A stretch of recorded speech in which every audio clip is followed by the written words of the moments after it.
안녕하세요, 유예거입니다. 오늘 주제는 개발 부트캠프에 대한 내용입니다. 솔직하게 얘기해볼게요. 부트캠프 말도 많고 탈도 많은 시장이죠. 일단 부트캠프는 뭐 하는 곳인가요? 전 이렇게 생각합니다. 짧은 기간 동안 일반인이 신입 개발자로 취업할 수준의 역량을 갖추도록 교육하는 곳이라고요. 물론 세상의 모든 부트캠프가 프로그래밍만 가르치는 건 아닙니다. 마케팅, 서비스 기획, 인공지능 부트캠프도 있지만 저는 프로그래밍을 위주로 얘기하겠습니다. 참고로 저는 부트캠프에서 취업 지원을 담당하는 직원으로도 일해봤고, 퇴사하고 직접 수강생이 돼서 6개월짜리 부트캠프를 수료하고 신입 iOS 개발자로 취업한 경험이 있습니다. 즉 부트캠프의 생산자이자 소비자 관점을 모두 경험해봤어요. 그러니 입체적인 관점으로 한번 얘기해볼게요. 먼저 부트캠프를 수준별로 분류해볼게요. 저는 기업이 운영하는 부트캠프를 개인적으로 가장 추천합니다. 이런 곳은 비용을 내긴커녕 오히려 공부 잘하라고 약간의 장학금을 줄 정도로 스윗한 곳입니다. 다만 들어가기가 정말 어렵죠. 코딩 테스트를 2번씩 보는 것도 있고 면접도 뚫어야 합니다.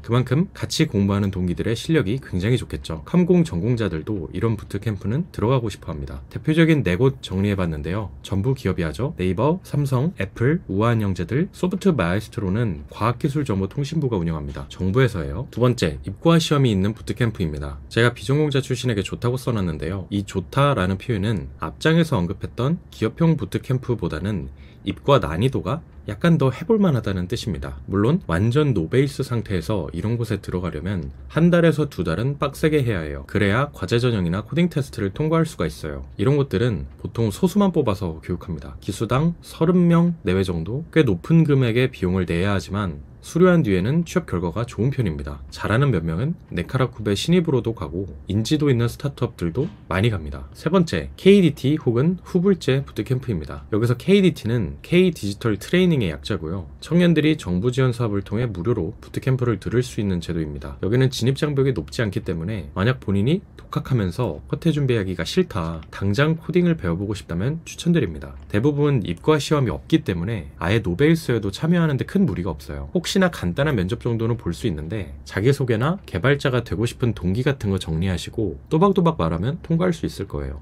자, 조심해야 하는 건 후불제인데요. 그런 거 있죠. 취업한 뒤에 비용을 내는 모델이요. 저는 비추천합니다.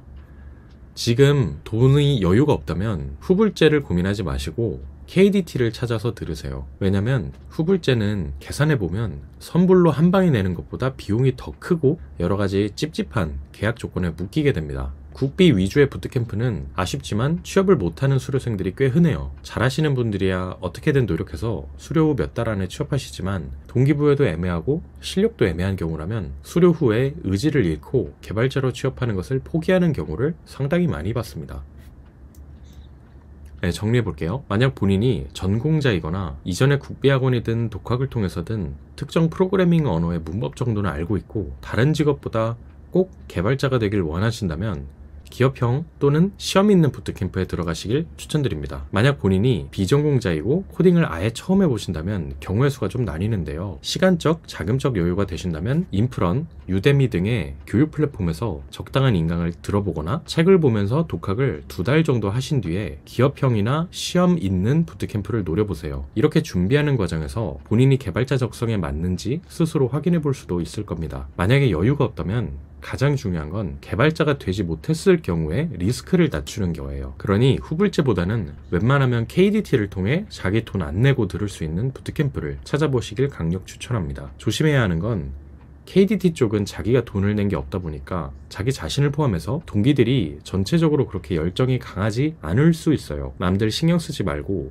독학에 마음 먹고 공부해야 합니다. 앞에서 인강이나 독학을 하면서 자기가 개발자 적성이 맞는지 확인할 수 있다고 말씀드렸는데요. 이 얘기를 좀 더 보충해 볼게요. 제가 정말 개인적으로 생각하는 자신의 개발 적성에 대해서 판단해 볼 수 있는 지표들인데요. 자, 먼저 프로그래밍 처음 공부할 때 문법부터 하잖아요. 이때 신기하다, 재밌다와 같은 리액션이 연속적으로 나오면 좋아요. 혹은 문법이 아니더라도 처음으로 눈에 보이는 화면을 구현해냈다면 신기하잖아요. 좀 더 어려운 화면도 만들어 보고 싶고요. 이런 재미와 신기함의 벨트라고 할까요? 이런 게 있으면 정말 좋습니다. 두 번째는 바로 정답을 확인하지 않고 스스로 풀어보고 싶다는 끈기와 참을성입니다. 우리가 학창시절에 수학 공부할 때 선생님들이 이렇게 얘기하잖아요. 모르는 문제가 나오더라도 바로 답을 확인하지 말고 혼자 10분 정도는 더 노력해보라고요. 저는 이 논리가 개발에도 똑같이 적용된다고 생각해요. 물론 구글링을 통해서 바로 문제를 해결하는 것도 능력이긴 한데요. 그 구글링 하기 전에 혼자만의 답을 찾으려고 이것저것 해보는 거죠. 그 다음에 구글링해보면 훨씬 더 금방 실력이 늘더라고요.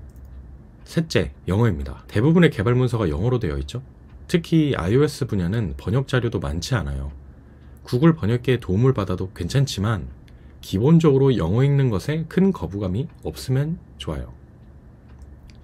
마지막은 커뮤니케이션 능력이라고 볼 수 있는데요.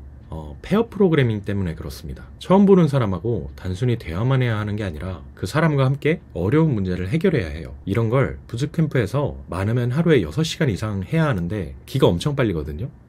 물론 조금 자신이 없어도 상관없어요. 커뮤니케이션도 시행착오를 통해 늘거든요. 다만 본인이 더 잘하고 싶다는 욕심이 있어야 해요.